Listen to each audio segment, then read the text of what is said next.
Hey, what's up everyone? Paul from Grindhouse Funhouse, and today I want to talk about The Sex Machine, which is a 1975 Italian sci-fi comedy. I came to review The Sex Machine because I like to see what other channels similar to mine does when it comes to movies they talk about, and Schlockmeisters is one of those channels. I was curious to see what is its most popular video, and to my surprise, it is a review of The Sex Machine at 9.3 million views. 9.3 million, and I was like, what the huh? Was it because of the actual movie? Was it the title that made people click on it? Or the fact that he put a bare-breasted woman on the thumbnail? I had to watch The Sex Machine to see what was the enthusiasm behind millions of people wanting to watch his review and wanting to jump on the bandwagon. So what is The Sex Machine about? It's the early 80s and the depletion of natural fuels has ended electrical power throughout the world. For 20 years, the Earth has been a cold, dark place. Life has circled back to simpler times. You want to get around? Bicycles, carts,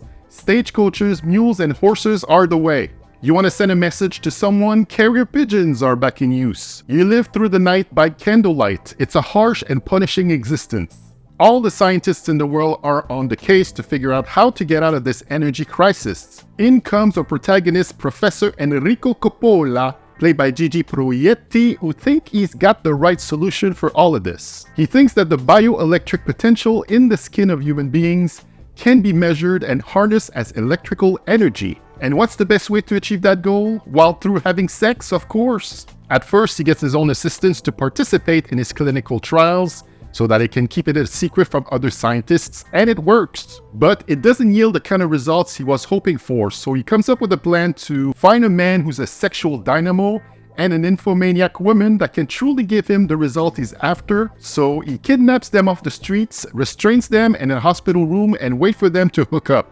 It works again, and all the sexual energy that was produced gets transferred into a box called the accumulator. So for the rest of the movie, it's the professor testing this out to a satisfying conclusion, and also trying to convince the higher-ups in the government and the church to sanction this new sexy way of creating energy.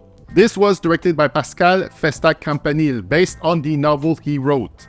Writing and directing comedies was his forte, but he might be best remembered by us exploitation movie fans for 1977 Hitchhike, starring Franco Nero, Corinne Clary, and David Hess. The Sex Machine is a silly comedy with a wacky concept, at times slapsticky and other times a bit edgy for its time. Most of the humor is the situations they set up around the sex that's being had.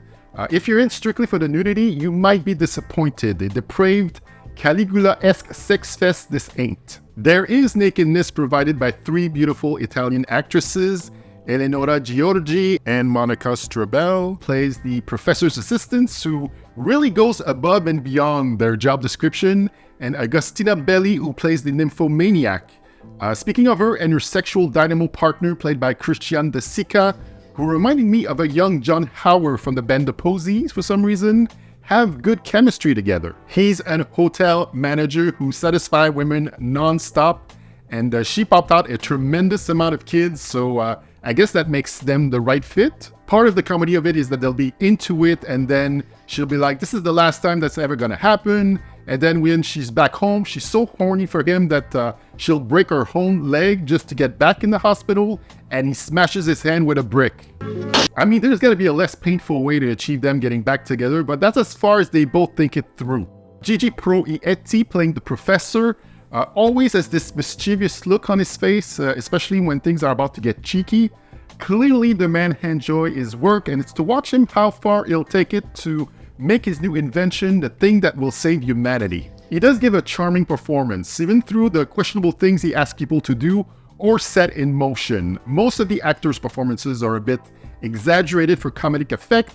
It's like they're almost winking at the camera. They stretch the testing as long as they can up until the hotel scene towards the end of the movie, where to show how effective his new way of making energy is, the professor invites government officials at a hotel, dress them up as hotel employees, then buses in all the horniest people in the city so they can watch people have sex, and having assistants report back on the kind of sex these horndards are having and how much kilowatts each different sex act produces. Another aspect of the professor's goal is trying to convince the Monsignor that to create an enormous amount of energy to power everything back up, that depravity must be encouraged, adultery, homosexuality, rape has to be encouraged as new models of moral life.